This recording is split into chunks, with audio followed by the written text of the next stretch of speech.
तो बच्चों, हमने हमारी लास्ट क्लास में पढ़ा इलेक्ट्रिक करंट के बारे में, और आज हम जो टॉपिक पढ़ने जा रहे हैं दैट इज ओम्स लॉ। और ओम्स लॉ जो है वो हमारे इस चैप्टर का बहुत ही इंपॉर्टेंट टॉपिक है। तो आइए समझते हैं। पहले इसको यहाँ पे लिख लेते हैं, उसके बाद फिर इसको अपन समझेंगे। सो ओम्स लॉ, ठीक है। तो आप जैसे नाम से समझ में आ रहा होगा आपको कि इट इज अ लॉ। आपकी लॉ क्या होती है? लॉ एक तरीके का साइंस के अंदर एक रूल होता है, ठीक, जो कि कई एक्सपेरिमेंट करने के बाद जब उनकी वैलिडिटी हो जाती है, उनको जब वैलिडेट किया जाता है, ठीक है, और जब उस वैलिडेट होने के बाद आपको वो एक्सपेरिमेंट सही पता चलते हैं तो उनको एक लॉ का नाम दे दिया जाता है। तो आज हम पढ़ने वाले हैं ओम्स लॉ। ओम्स लॉ किसने दी थी? तो Ohm's law was proposed by a scientist named George Simon Ohm, ठीक है। This was the name of scientist George Simon Ohm. और इनकी जो लॉ थी ये क्या एक्सप्लेन करती थी? तो इनकी जो लॉ थी ये एक रिलेशनशिप बताती थी। ये रिलेशनशिप बताती थी आपकी पोटेंशियल डिफरेंस और करंट के बीच में। So Ohm's law basically gives you the the relationship between the current and the potential difference. तो इनकी जो लॉ है, इन्होंने जो एक्सपेरिमेंट किए थे और इनकी जो ऑब्जर्वेशन थी उनको हम समझने की कोशिश करते हैं। तो आप लोग सपोज कीजिए कि किसी भी कंडक्टर के अंदर मैं करंट फ्लो करवाना चाहता हूं, तो करंट कब फ्लो होगा आपका? जब मैं उसमें पोटेंशियल डिफरेंस अप्लाई करूंगा। तो सपोज करो कि आपका वो एक कंडक्टर है, ठीक है, दिस इज अ कंडक्टर। मैंने यहाँ पे एक पोटेंशियल डिफरेंस V अप्लाई किया, और जब मैं यहाँ पे पोटेंशियल डिफरेंस V अप्लाई करता हूँ तो मुझे पता चलता है कि इस कंडक्टर के अंदर से जो करंट फ्लो हो रहा है उसकी वैल्यू क्या है? आपकी I के बराबर है, ठीक है। तो ये मैं इसको मान लेता हूं कि मेरा केस 1 है, ठीक। अब मैं एक दूसरा केस लेके आता हूं, मैं कोई दूसरा कंडक्टर लेके आता हूं। दूसरे कंडक्टर में मैं थोड़ा चेंज कर देता हूं। दूसरे कंडक्टर में मैंने क्या किया कि जो मैंने पोटेंशियल डिफरेंस अप्लाई किया था उसकी वैल्यू को मैं थोड़ा सा इंक्रीज कर देता हूं, ठीक। सपोज करो कि यहां मैं बोल देता हूं कि जो पोटेंशियल डिफरेंस में अप्लाई कर रहा हूं वो है आपका V1 के बराबर, और मुझे पता है I know that V1 is greater then V। तो मुझे यहाँ एक चेंज देखने को मिला, और वो चेंज मुझे देखने को मिला कि जब मैं पोटेंशियल डिफरेंस V1 अप्लाई करता हूं then there is a flow of current that is I1। V1 potential difference apply करने पर I1 करंट फ्लो होता है। अब मैंने कई सारे एक्सपेरिमेंट करके देखे ऐसे, फिर मैंने एक और कंडक्टर लिया जिसमें मैंने V2 पोटेंशियल डिफरेंस अप्लाई किया, और V2 की वैल्यू जो थी वो आपकी क्या थी? V1 से ज्यादा थी। लिख लेते हैं चलो उसको। एक और केस में कंसिडर करता हूं जहां पे मैं V2 पोटेंशियल डिफरेंस अप्लाई करता हूं, ठीक है, और V2 की जो वैल्यू है वो आपकी V1 से ज्यादा है, और यहां से जो करंट फ्लो हो रहा है उसको सपोज कर लो आप कितना फ्लो हो रहा है? आपका I2 करंट फ्लो हो रहा है, ठीक। तो एक कॉमन ऑब्जर्वेशन देखी गई, और वो कॉमन ऑब्जर्वेशन ये थी कि जैसे जैसे आप पोटेंशियल डिफरेंस बढ़ाते जा रहे हो, it means when V2 is greater then V1 और V1 is greater then V, तो जो इनसे बहने वाला करंट है, इनसे फ्लो करने वाला करंट है, उसकी वैल्यू भी क्या करती जा रही है? आपकी बढ़ती जा रही है। इट मींस कि जो आपका I2 होगा, ठीक है, वो ज्यादा होगा किससे? I1 से, और I1 ज्यादा होगा किससे? आपका I से। सो ये एक एक्सपेरिमेंटल ऑब्जर्वेशन थी जो हमने समझी ओम्स लॉ को समझने के लिए, जिसमें हमको ये पता चला कि जब भी किसी कंडक्टर के एंड्स पे पोटेंशियल डिफरेंस को इंक्रीज किया जाता है, ठीक, सो उसी के रिस्पेक्ट में आपकी करंट की वैल्यू भी क्या हो जाती है? इंक्रीज हो जाती है। So we can say that current flowing through any conductor is directly proportional to the potential difference applied across its end. मैं लिख देता हूं, ठीक है, the current flowing through any conductor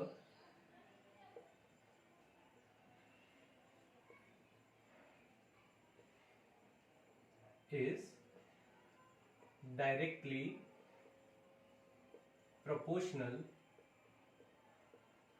to potential difference applied across its ends, ठीक है। हमने एक चीज समझ ली, क्या थी कि जो करंट आपका फ्लो हो रहा है that is directly proportional to the potential difference जितना मैं इसके एंड्स पे अप्लाई करता हूं। अब इसमें एक चेंज करके देखा गया, ठीक। इसमें चेंज करके देखा गया कि टेम्परेचर, अलग अलग टेम्परेचर के ऊपर जब यही एक्सपेरिमेंट्स करके देखे तो आपको इनमें कुछ वेरिएशन देखने को मिला।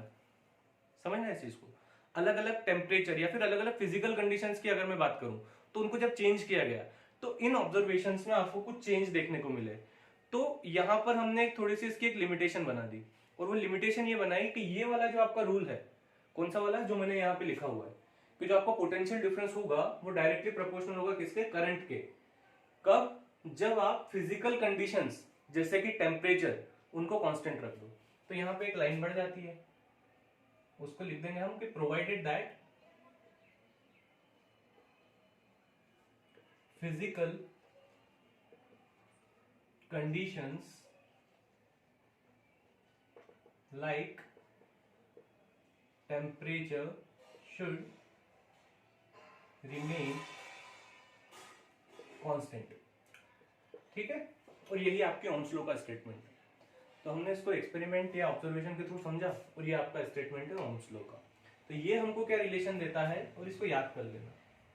ठीक है, ये हमको रिलेशन देता है कि हमारा जो V है वो डायरेक्टली प्रोपोर्शनल है किसके, I के।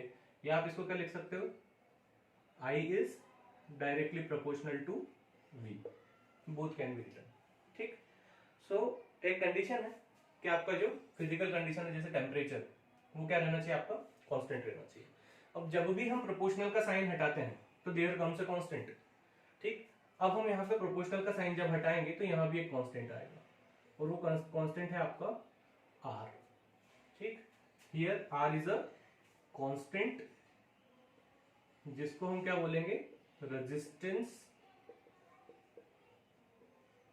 Of a conductor. ठीक है, आर क्या है यहाँ पे आपका, एक कंडक्टर की रेजिस्टेंस है। ठीक, अब थोड़ी बात इसके बारे में कर लेते हैं अपन ओम्स लॉ के बारे में, उसके बाद फिर हम आएंगे रेजिस्टेंस के ऊपर। तो सबसे पहली चीज आप ये याद रखना है कि आपकी जो ओम्स लॉ है वो यूनिवर्सल लॉ नहीं है। जैसे आप लोगों ने 9th क्लास के अंदर पढ़ा था यूनिवर्सल लॉ ऑफ ग्रेविटेशन, जो पूरे यूनिवर्स में कहीं भी वैलिड थी। ठीक, लेकिन जो आपकी ओम्स लॉ है वो पार्टिकुलरली डील करती है कंडक्टर के साथ, मेटेलिक कंडक्टर्स के साथ। So we can say that this law is only valid, this law is only valid for metallic conductors. ठीक है, और इसमें से भी जो इस लॉ को फॉलो करते हैं उन कंडक्टर्स को बोला जाता है आपका ओहमिक कंडक्टर्स। हर कंडक्टर भी आपका ओम्स लॉ को फॉलो नहीं करता है, तो जो आपके कंडक्टर्स ओम्स लॉ को फॉलो करते हैं they are known as ohmic conductors. ठीक है, तो ये चीज आप लोग ध्यान रखिएगा। तो this was all about the Ohm's law. अब यहां से हमको एक इंपॉर्टेंट पैरामीटर मिलता है that is known as resistance. तो इसके बारे में थोड़ा सा अपन डिस्कस करते हैं कि रेजिस्टेंस होता क्या है। So let me write it over here first।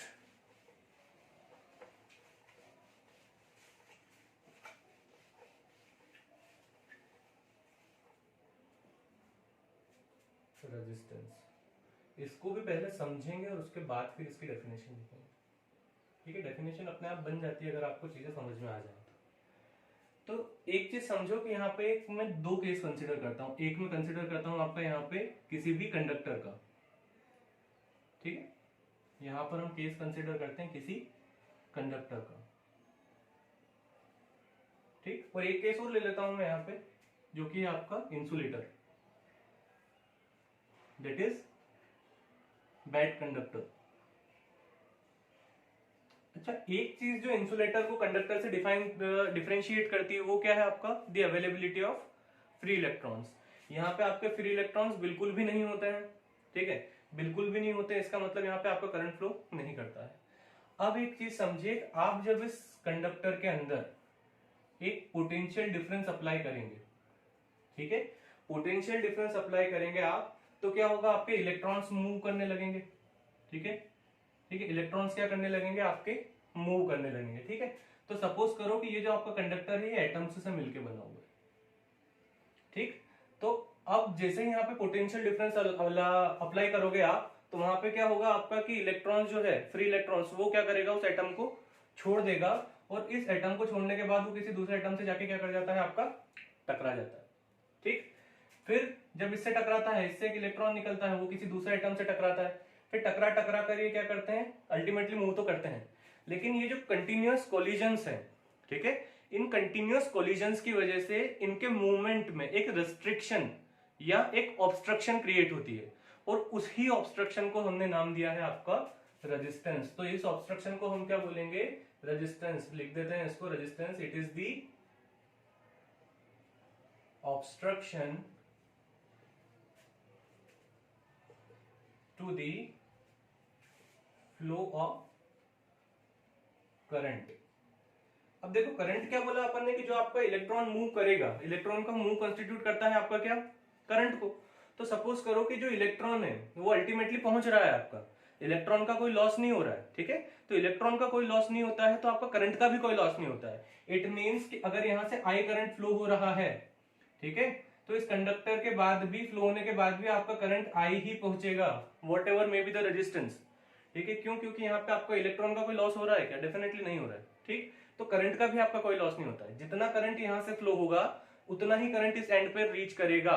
तो ये चीज दिमाग में बिठा लेना कि रेजिस्टेंस की वजह से करंट का कभी भी कोई लॉस नहीं होता है, ठीक। जितना करंट आपका पॉजिटिव टर्मिनल से निकल रहा है उतना ही आपका कहां पहुंचेगा, आपका नेगेटिव टर्मिनल पे पहुंचेगा। So what is the resistance, it is the obstruction to the flow of current. और ये ऑब्स्ट्रक्शन किस वजह से क्रिएट होती है, जब आपका इलेक्ट्रॉन, ठीक है, वो किसी एटम से या किसी आयन से टकराता है, ठीक है, तो उसकी वजह से क्या होती है, उसके मूवमेंट कुछ ऑब्स्ट्रक्शन क्रिएट होती है, और उसी ऑब्स्ट्रक्शन को क्या नाम दे दिया गया, आपका रेजिस्टेंस का नाम दे दिया गया, ठीक है। अब अगर मैं बात करूं इंसुलेटर की, ठीक है, तो इंसुलेटर में तो आपके फ्री इलेक्ट्रॉन होते नहीं है, ठीक है, फ्री इलेक्ट्रॉन होते नहीं है तो डेफिनेटली उनका मूवमेंट भी नहीं होगा, मूवमेंट नहीं होगा तो ऑब्स्ट्रक्शन का भी सवाल ही पैदा नहीं होता, ठीक है। यहाँ पे मैं ऑब्स्ट्रक्शन बोल सकता हूँ, ऑब्स्ट्रक्शन बहुत ज्यादा है, समझना इस चीज को, ठीक है, मूवमेंट को अलाउ ही नहीं कर रही है, इतनी ऑब्स्ट्रक्शन है, ठीक। तो यहाँ पे हम बोल सकते हैं जो आपके इंसुलेटर्स होते हैं उनकी जो रेजिस्टेंस होती है वो इनफाइनाइट होती है, ठीक है।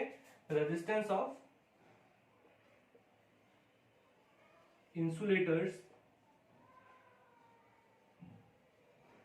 आर इनफाइनाइट, ठीक है। इसका मतलब यहाँ पे कोई भी करंट फ्लो नहीं होता है, ठीक। तो हमको एक वर्ड मिल गया आपका, एक रेजिस्टेंस। अब एक फिजिकल क्वांटिटी है, अपन ने यहाँ पे बोला है कि हर कंडक्टर की रेजिस्टेंस एक जैसे नहीं हो सकती है, तो अगर ये फिजिकल क्वांटिटी है तो it means it is a measurable quantity. अगर ये फिजिकल क्वांटिटी होगी तो हम इसको क्या कर सकते हैं, मेजर कर सकते हैं। तो इसको किस टर्म्स में मेजर किया जा सकता है, ठीक है। तो हमेशा एक चीज याद रखना आप लोग कि आपके पास ऐसा कोई भी इंस्ट्रूमेंट नहीं है जिसकी वजह से आप डायरेक्टली रेजिस्टेंस को मेजर कर पाओ, ठीक है। रेजिस्टेंस को हमेशा पोटेंशियल डिफरेंस और करंट के टर्म्स में ही क्या किया जाता है, मेजर किया जाता है। तो हम ओम्स लॉ का स्टेटमेंट जो था आपका उसको वापस लिख लेते हैं। क्या था आपका, V is directly proportional to I, ठीक है। और इसको जब हमने सॉल्व किया था तो हमको मिला था V equals to I R। अब यहाँ से अगर मैं R की वैल्यू निकालता हूँ, ठीक है, तो R की वैल्यू मुझे क्या मिल जाएगी यहाँ पर, V अपॉन I, ठीक है। So this is the formula for resistance. अब इसकी यूनिट क्या होगी, ठीक है, मेजरेबल क्वांटिटी है तो यूनिट भी होगी। So we can say that resistance is equals to what, volt per ampere। तो what is the SI unit of resistance, volt per ampere। अब जिस साइंटिस्ट ने ये सारी चीजें ऑब्जर्व की थी, एक्सपेरिमेंट करके अपनी लॉ दी थी, उन्हीं के नाम पर इनकी एक यूनिट रख दी गई जिसको क्या बोला गया, ओम,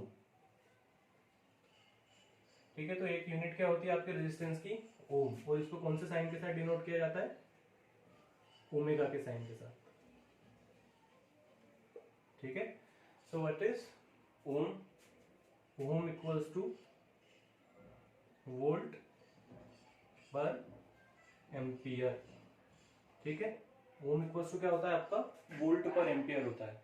अब हमको क्या करना है, अगर 1 ओम को डिफाइन करना है, जैसे कि अभी तक हम करते आ रहे, करने का रीजन क्या है कि हम हमेशा किसी भी यूनिट को डिफाइन कर रहे हैं। यूनिट क्या होती है, एक मिनिमम क्वांटिटी होती है, ठीक। तो हम 1 ओम को डिफाइन करते हैं, तो वापस वही करेंगे, ठीक है। सब जगह आपने 1 लगा दिया and you will get the definition. What is the definition, that the resistance of a conductor is said to be 1 ohm when current flowing through that conductor is 1 ampere and the potential difference applied across it and across its end is 1 volt, ठीक है। मैं कब बोलूंगा कि resistance 1 ओम है आपकी, जब किसी भी कंडक्टर से 1 एम्पियर का करंट फ्लो होगा और उसके एंड्स पे अप्लाई होने वाला पोटेंशियल डिफरेंस कितना होगा आपका, 1 वोल्ट के बराबर होगा। So this is the resistance of a conductor. Okay, अब ओम्स लॉ में ही उसका एक ग्राफिकल रिप्रेजेंटेशन है, वो भी अपन देख लेते हैं। ठीक है, let us see the graphical representation. ठीक है, कि किस तरीके से आप I और V के बीच में रिलेशन बता सकते हैं। So we can understand it, इसको समझते हैं अपन। ठीक है, तो सपोज करो आप एक IV ग्राफ ड्रॉ करो। ठीक है, this is an IV graph. I is for current, V is for potential difference, दोनों का इंटरसेक्शन आपका क्या होगा, ओरिजिन होगा। ठीक, ओम्स लॉ के हिसाब से क्या है आपका, V is directly proportional to I। ठीक है, इस डायरेक्टली प्रोपोर्शनल वर्ड का मतलब क्या होता है आपका, कि जब भी आप एक क्वांटिटी को इंक्रीज कर रहे हो, ठीक है, उसी के रिस्पेक्ट में अगर उसकी दूसरी क्वांटिटी भी जो कि उसके साथ डायरेक्टली प्रोपोर्शनल है इंक्रीज होती है। ठीक, और इनवर्सली प्रोपोर्शनल में क्या होता है आपका, एक क्वांटिटी बढ़ रही है तो उसी के रिस्पेक्ट में क्या हो जाती है आपकी दूसरी क्वांटिटी डिक्रीज हो जाती है, दैट इज इनवर्सली प्रोपोर्शनल। और हमेशा याद रखना कि दो डायरेक्टली प्रोपोर्शनल क्वांटिटीज के बीच का जो ग्राफ होता है, it is a straight line. ठीक है, तो V और I के बीच का जो ग्राफ है आपका, वो क्या देगा आपको, एक स्ट्रेट लाइन देगा। ठीक है, लेकिन हमेशा याद रखना कि it is only for ohmic conductors. ठीक है, ये किसके लिए है, केवल आपका ओमिक कंडक्टर्स के लिए, it is not for all. ठीक है, so this is the VI graph. अब अपन बात करते हैं कि जो आपकी रेजिस्टेंस होती है, ठीक है, वो कौन कौन से पैरामीटर्स पे डिपेंड करती है। ठीक है, so it is also one of the important topics of this chapter, the factors on which the resistance of a conductor depend. So let me write it over here, factors on which resistance of a conductor depends. ठीक है, कौन से factors है जिनके ऊपर आपकी resistance depend करती है। तो there are 4 factors, one is length. ठीक है, एक क्या है आपका, लेंथ, दूरी, दूसरा है आपका एरिया ऑफ क्रॉस सेक्शन,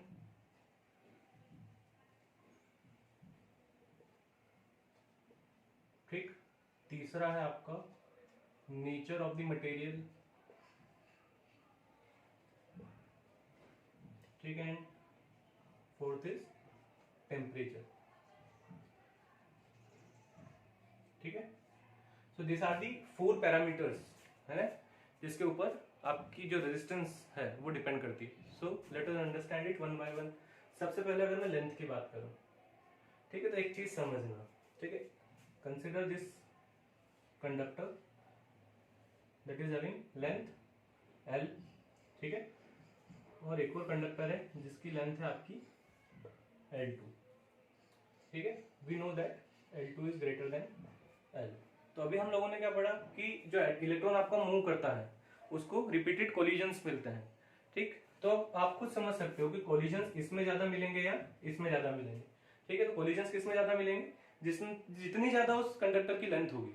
ठीक, तो जितनी ज्यादा उस कंडक्टर की लेंथ होगी उतनी ही ज्यादा आपको क्या मिलेगी, कोलिजन्स मिलेगी। और कोलिजन्स क्या होते हैं आपके, रेस्ट्रिक्शंस या ऑब्स्ट्रक्शन, और उस ऑब्स्ट्रक्शन की वजह से क्या क्रिएट होती है आपकी, रेजिस्टेंस क्रिएट होती है। तो जितनी ज्यादा लेंथ उतने ज्यादा ऑब्स्ट्रक्शन और उतनी ही ज्यादा आपकी क्या हो जाएगी, रेजिस्टेंस। तो जैसे जैसे मैं कंडक्टर की लेंथ बढ़ाता जाता हूँ वैसे वैसे उस कंडक्टर की रेजिस्टेंस क्या होती जाती है, आपकी बढ़ती जा रही है। लेंथ बढ़ रही है, उसी के रिस्पेक्ट में आपकी रेजिस्टेंस भी बढ़ रही है। So we can say that both are directly proportional to one another. सो लिख देते हैं length is directly proportional to the resistance. ठीक है, अब दूसरा केस कंसिडर कर लो, इसको यहीं रहने देते हैं अपन। 2 कंडक्टर लेते हैं जिनकी लेंथ सेम है, लेकिन इनका क्या कर देते हैं हम, area of cross section change कर देते हैं। ठीक है, ये मैंने क्या कर दिया, area of cross section change कर दिया। इन दोनों की लेंथ को सेम रखते हुए मैंने क्या किया, एरिया ऑफ क्रॉस सेक्शन क्या कर दिया, इनका चेंज कर दिया। एरिया ऑफ क्रॉस सेक्शन जब मैं चेंज करता हूं तो इसको थोड़ा आप एक एनालॉजी से समझ सकते हो कि दोनों में से मैं क्या कर देता हूँ, पानी फ्लो करवा देता हूँ, और वो पानी आपके लिए क्या हो जाएगा, उसको समझ लो कि वो क्या है, आपका करंट है। तब आप समझो कि इसमें से, इसको A मान लो, इसको B मान लो, किसमें से ज्यादा पानी फ्लो होगा। ठीक है, तो पानी किसमें से ज्यादा फ्लो होगा, आपका बी में से। तो पानी ज्यादा फ्लो होना इट मीन्स करंट ज्यादा फ्लो हो रहा है, करंट का ज्यादा फ्लो होना इट मीन्स उसको ऑब्स्ट्रक्शन कम मिल रही है ना। करंट ज्यादा फ्लो होना it means it is getting the less obstructions. तो जितना ज्यादा एरिया ऑफ क्रॉस सेक्शन उतना ज्यादा आपका फ्लो ऑफ करंट, उतनी ही कम आपकी क्या हो जाएगी, रेजिस्टेंस हो जाएगी। So we can say that when we increase the area of cross section the resistance decreases. So we can say that area of cross section is inversely proportional to the resistance. ठीक है, area of cross section is inversely proportional to the resistance. पहले fourth वाला समझते हैं, उसके बाद फिर अपन third वाले पे आएंगे। तीसरा है आपका, फोर्थ वाला है आपका टेम्परेचर। तो इसको थोड़ा याद रख लेना आप लोग, इसके बारे में डिटेल में डिस्कस होती है 12th क्लास के अंदर। ठीक है, जब आपको रिलैक्सेशन टाइम के बारे में पढ़ा दिया जाता है। तो अभी अपन लोगों को सिलेबस में नहीं है, so will not get to that. So when the temperature increases it is observe. अभी आप इतना समझ सकते हो कि ऑब्जर्व किया गया कि when the temperature increases resistance also increases. ठीक है, जब आपका टेम्परेचर इंक्रीज होता है उसके साथ उसकी रेजिस्टेंस भी क्या हो जाती है, कंडक्टर की इंक्रीज हो जाती है। ठीक, इसको एक काम करो, इक्वेशन नंबर 1 लो, इसको इक्वेशन नंबर 2 लो। ठीक है, अब दोनों को आप क्या करो, कंपेयर करो। दोनों को जब आप कंपेयर करोगे तो आपको यहाँ पे क्या मिल जाएगा, let me rub it so ये थोड़ा सा आपको दिखने में आसान हो जाए आप लोगों को। तो इन दोनों को जब मैं कंपेयर करता हूँ तो मुझे क्या मिल जाता है, R is directly proportional to L upon A, मुझे ये मिल जाता है। और जब भी प्रोपोर्शनल का साइन हटता है तो एक कांस्टेंट आता है, तो वो कांस्टेंट होगा आपका रो। ठीक है, तो ये जो इक्वेशन है आपकी क्या बन जाती है, R equals to rho L upon A. ये जो रो होता है, ठीक है, this is known as specific resistance और रेजिस्टिविटी। ठीक है, इसको क्या बोला जाता है, स्पेसिफिक रेजिस्टेंस या रेजिस्टिविटी। और अगर इसको मैं ना आपको समझाने की लैंग्वेज में बताऊं तो it is the material dependent resistance. ठीक है, ये जो आपकी रेजिस्टिविटी है, स्पेसिफिक रेजिस्टेंस होती है, काइप पे डिपेंड करती है, मटेरियल पे डिपेंड करती है। इसको भी समझते हैं। ठीक है, तो इसको किस तरीके से समझेंगे हम, कि हमने एक चीज ऑब्जर्व की। क्या ऑब्जर्व किया, कि मैं दो कंडक्टर लेता हूं, conductor A and conductor B. ठीक, उन दोनों कंडक्टर के अंदर मैं क्या करता हूं, लेंथ सेम रख देता हूं। इसकी लेंथ एल है तो इसकी भी लेंथ एल है। दूसरा पैरामीटर जिसके ऊपर रेजिस्टेंस डिपेंड कर रही थी, एरिया ऑफ क्रॉस सेक्शन, वो भी मैं क्या कर देता हूं, सेम कर देता हूं। लेकिन मैं फिर भी एक चेंज देखता हूं, और वो चेंज मेरे लिए क्या है कि इन दोनों कंडक्टर्स जिनकी लेंथ और area of cross section same था, फिर भी इनके रेजिस्टेंस के अंदर कुछ डिफरेंस पाया गया। ठीक है, और वो डिफरेंस कौन सा पैरामीटर पे डिपेंड करता है आपका, तो हमेशा याद रखना कि वो जो डिफरेंस है जिसकी वजह से आपका रेजिस्टेंस इन दोनों कंडक्टर्स के अंदर अलग अलग आया, वो उन कंडक्टर्स के मटेरियल पे डिपेंड करता है। ठीक, और ये जो है आपका, ये सबसे ज्यादा इंपॉर्टेंट है, हमेशा याद रखना, ये सबसे इंपॉर्टेंट फैक्टर है आपका, नेचर ऑफ द मटेरियल। ठीक है, क्योंकि अभी क्या मैं आप लोगों को बताऊं तो वी और आई से इंडिपेंडेंट होती है आपकी रेजिस्टेंस। ठीक है, रेजिस्टेंस आपकी वी और आई पे डिपेंड नहीं करती है, आप इससे मेजर कर सकते हो, लेकिन resistance is independent of V and आई।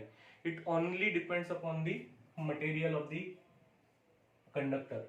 ठीक है, तो जो रेजिस्टेंस है आपकी वो सबसे ज्यादा किस पे डिपेंड करती है, आपकी मटेरियल पे। इन दोनों फैक्टर से तो इंडिपेंडेंट ही होती है। ठीक है, तो ये चीज समझना आप लोग कि that the resistance of two conductors which are having same length and area of cross section may have different resistances. On what factor it depend? It depends upon the material of which they are made. ठीक है, तो आप लोग ये चीज समझ सकते हो, these are the certain factors on which the resistance of a conductor depend. और आई होप आप लोगों को समझ में आया होगा। एक चीज और इसके अंदर आप ये समझ सकते हो कि अगेन हमने बोला कि ये आपकी स्पेसिफिक रेजिस्टेंस है, हर मटेरियल के लिए क्या हो सकती है, आपकी अलग हो सकती है, तो it means it is a measurable quantity. और अगर मेजरेबल है तो इसकी एक यूनिट होगी, तो इसकी यूनिट क्या है आपके साथ, तो इस फॉर्मूले को थोड़ा सा आप रीअरेंज करो, तो ये इधर मल्टीप्लाई हो जाएगा, तो आपको मिल जाएगा R इंटू ए, और ये जो L है इधर डिवाइड में आ जाएगा, तो आपको मिल जाएगा L, और ये हो जाएगा आपका स्पेसिफिक रेजिस्टेंस। और ये जो साइन मैंने बनाया है, इस साइन को बोला जाता है रो का साइन। ठीक है, this sign is known as rho. निकाल लो यूनिट, रेजिस्टेंस की यूनिट हम निकाल चुके हैं, दैट इज ओम। एरिया की यूनिट होती है आपकी मीटर स्क्वायर, लेंथ की यूनिट होती है आपकी मीटर, मीटर से मीटर कैंसिल, बचा क्या आपके पास ओम मीटर। ठीक है, तो what is the unit of specific resistance, ohm metre. ठीक है, अब ये वैल्यू जो है आपके रेजिस्टेंस के बराबर कब हो जाती है, तो जब आप क्या करो, यहाँ पे लेंथ को 1 मीटर कर दो, ठीक है, पोटेंशियल डिफरेंस आप कितना अप्लाई कर दो, 1 ओम के बराबर आप अप्लाई कर दो, तो जो आपकी स्पेसिफिक रेजिस्टेंस है उसकी वैल्यू न्यूमेरिकली इक्वल हो जाएगी किसके, आर के। ठीक है, तो ये चीज आप लोग ध्यान रखना। ठीक है, अब एक न्यूमेरिकल इसके ऊपर अपन समझ लेते हैं, उसके बाद फिर अपन अपनी क्लास का समापन करेंगे। ठीक है, इसी स्पेसिफिक रेजिस्टेंस के ऊपर ही अपन एक न्यूमेरिकल समझ लेते हैं।